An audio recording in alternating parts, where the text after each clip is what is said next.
Hello. सो या today I am gonna talk about breast feeding के बारे में हम बात करेंगे, जो मैंने कम्प्लीटली इग्नोर किया था अपने जब मैं प्रेग्नेंट थी। तब मुझे लगा ये ऑटोमेटिकली हो जाता होगा विदाउट एनी प्रॉब्लम। मुझे नहीं पता था कि ब्रेस्ट सप्लाई का प्रॉब्लम होता है, दूध आता है नहीं आता है, ये सब चीज़ें मुझे नॉलेज नहीं थी और मैंने इनके बारे में पढ़ा भी नहीं। लेकिन मैंने अपना पर्सनल एक्सपीरियंस मैं आपके साथ शेयर करना चाहती हूँ इसमें कि how it has been for me. So yeah here we go. तो ब्रेस्ट फीडिंग मेरे लिए 50-50 जैसा था।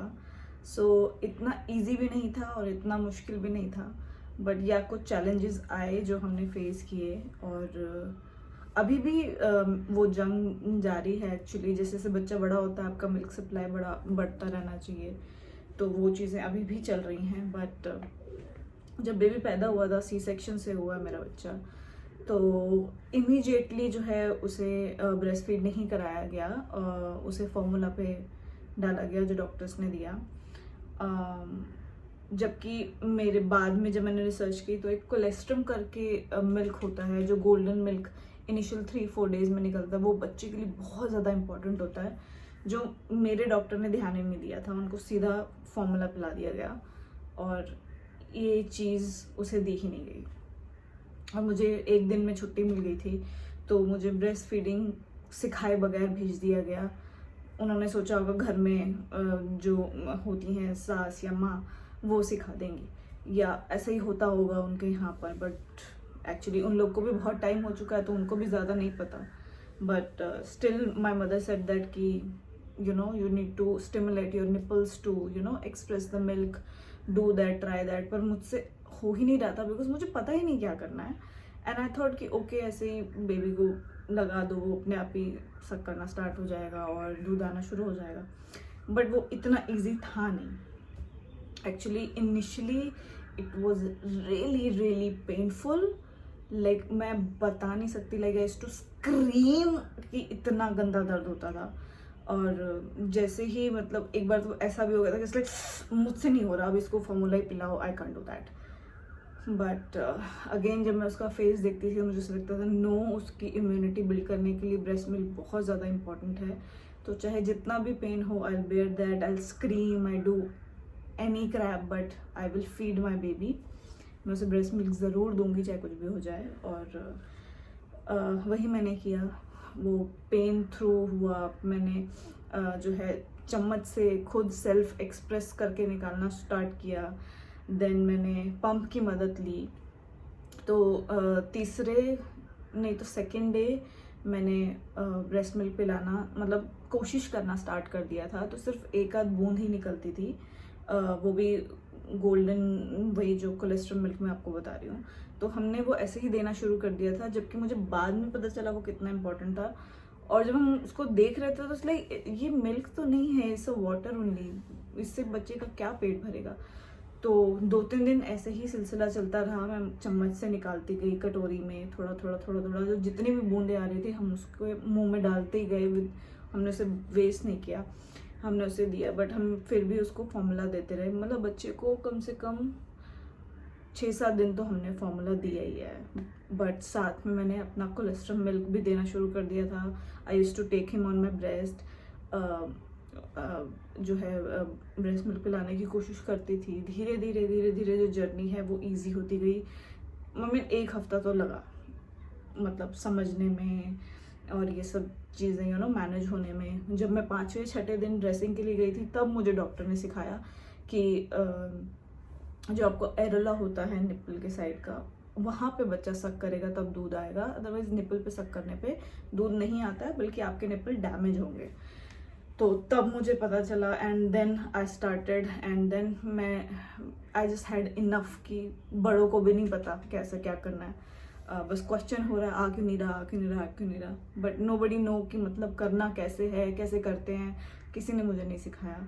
तो मैंने खुद ही अपना रिसर्च करना स्टार्ट कर दिया कि ओके फाइन, अभी इनफ इज़ इनफ। डॉक्टर ने भी नहीं बताया, घर वालों को भी नहीं पता, तो मुझे खुद से ही कुछ करना पड़ेगा।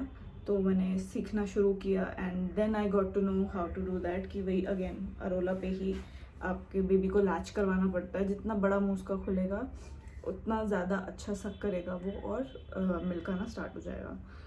तो ऐसे मैंने जर्नी स्टार्ट करी। बट आई थिंक कुछ 8वें-9वें दिन हमने फार्मूला बिल्कुल बंद कर दिया था बच्चे का, क्योंकि आई थिंक वो मेरे मिल्क से उसका पेट भरना शुरू हो गया था। तो हमने एकदम से ही बंद कर दिया, बिकॉज हमें पता था वो पीसफुली सो रहा है और वो आराम से मतलब दिन भर निकल जाता। तो दैट मीन्स ये साइन इनफ था कि मेरा ब्रेस्ट मिल्क उसको प्रॉपरली जा रहा है। लेकिन बाद में मुझे ऐसा लगने लगा कि उसने क्लस्टर फीडिंग शुरू कर दी थी। क्लस्टर फीडिंग अगर आपको नहीं पता तो क्लस्टर फीडिंग मीन्स हर 15-20 मिनट्स बाद या हाफ एन आवर बाद बच्चा दूध मांगता है। मतलब सोएगा नहीं, परेशान करेगा, रोता रहेगा बार बार, जब तक उसको दूध ना दो वो दूध लेता रहता है। तो ये क्लस्टर फीडिंग जो है बाद में जब हम पेडियाट्रिशियन पे गए तब पता चला। तो उन्होंने बोला कि ये 3rd वीक पे है, बच्चा 3rd week, 6th week, 9 week, ऐसे 3 मंथ्स, 6 मंथ, 12 मंथ्स में ऐसे में क्लस्टर फीडिंग करना शुरू करता है ब्रेस्ट मिल्क सप्लाई बढ़ाने के लिए, क्योंकि जितनी बार वो सक करेगा उतनी बार ब्रेन को मैसेज पहुंचेगा कि बॉडी को और मिल्क प्रोड्यूस करना है। तो इसे क्लस्टर फीडिंग कहते हैं। तो उसने ये सब स्टार्ट कर दिया था। बट स्टिल मैंने लैक्टेशन डॉक्टर बुलाए। वो लेडी आई घर पर, उन्होंने मुझे 1-1.5 घंटा आराम से लेक्चर दिया।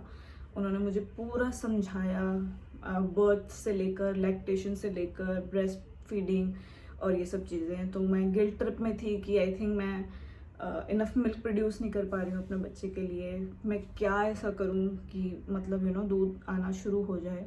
तो उन्होंने मुझे समझाया कि सबसे पहले उन्होंने मुझसे पूछा कि आपकी डाइट क्या है। तो मैंने उनको बोला यही जो बड़े लोग दे रहे हैं वही खा रही हूँ मैं। तो उन्होंने बोला ये सबसे बड़ा टॉर्चर है, 27-28 साल पहले मैं भी ये टॉर्चर झेल चुकी हूँ।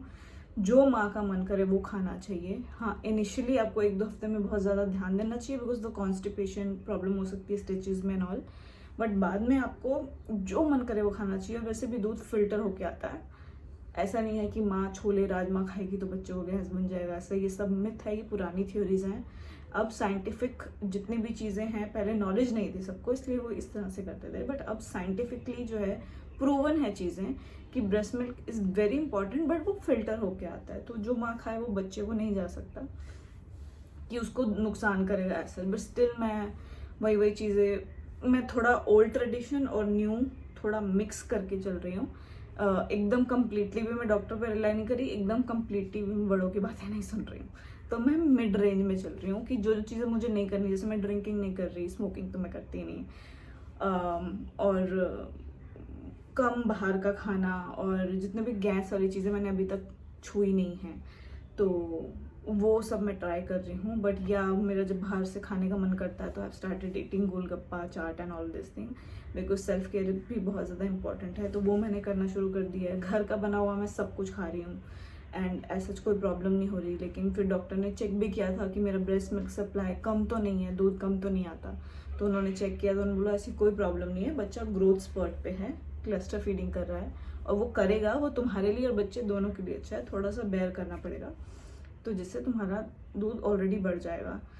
बट फिर मुझे 6 हफ्ते का जब हुआ बेबी, तब मुझे ज़्यादा प्रॉब्लम होनी शुरू हो गई, क्योंकि उसने फिर क्लस्टर फीडिंग शुरू कर दी थी और वो बहुत परेशान कर रहा था। देन अगेन मैंने अपने डॉक्टर को कॉल किया तो उन्होंने बोला पहले बेबी का वेट गेन चेक कराइए, क्योंकि बेबी थोड़ा पतला है मेरा बेबी गप्पू नहीं है। तो फिर हमने पेडियाट्रिशियन को चेक कराया तो this is completely normal healthy baby. ज़रूरी नहीं है कि जो गप्पू बेबी होते हैं वो ही हेल्दी होते हैं। फोका शरीर होता है, फोका से हवा भरा हुआ, वो ज़रूरी नहीं है। आपका बच्चा हेल्दी होना चाहिए।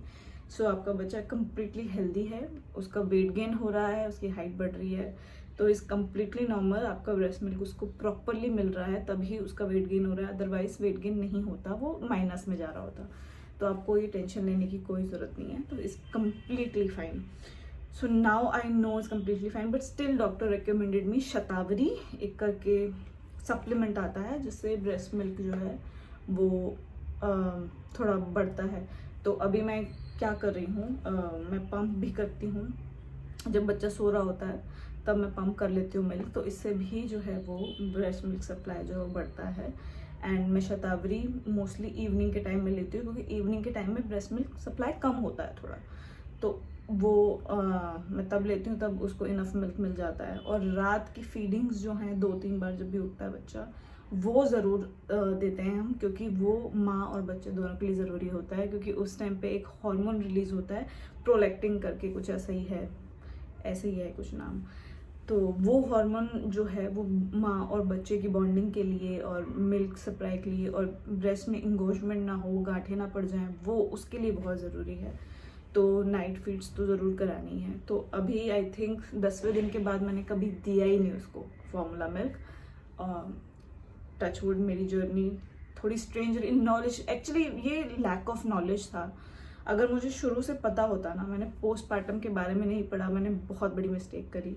और मैंने ब्रेस्ट फीडिंग के बारे में नहीं पढ़ा। अगर मुझे पहले से नॉलेज होता ना तो ये सब प्रॉब्लम्स मुझे नहीं आती, मुझे पता होता, मेंटली प्रिपेयर होती मैं कि क्या क्या होने वाला है। But yeah, any which ways, everything is good now, and baby is growing, baby is healthy, baby is normal. So this has been my journey of breastfeeding. So yeah, अगर आपको कोई प्रॉब्लम हो रहा हो या कुछ भी हो रहा हो, प्लीज़ वेट मत कीजिए। अगर आपको लगता है आपके बच्चे का वेट गेन नहीं हो रहा, लूज़ हो रहा है, बच्चा परेशान कर रहा है, एक बार लैक्टेशन डॉक्टर से ज़रूर मिल लीजिए, क्योंकि वो आपके जितने भी मिथ्स हैं वो तोड़ेंगे, वो आपको चेक करेंगे प्रॉपरली, तो आपको कोई प्रॉब्लम नहीं होगी। अपने बच्चे के लिए आप इतना तो कर ही सकते हैं। सो या दैट्स इट। आई होप आपको मेरी प्रेगनेंसी की जितनी भी वीडियोज़ है वो अच्छी लग रही हो, क्योंकि मुझे रिस्पॉन्स बहुत अच्छा आ रहा है। So thank you so much. इससे मुझे बहुत मोटिवेशन मिल रही है कि मैं और नए नए mom related, new mom life के बारे में बहुत कुछ डालती रहूँ। सो या this is it. Thank you so much. मिलते हैं नेक्स्ट वीडियो में।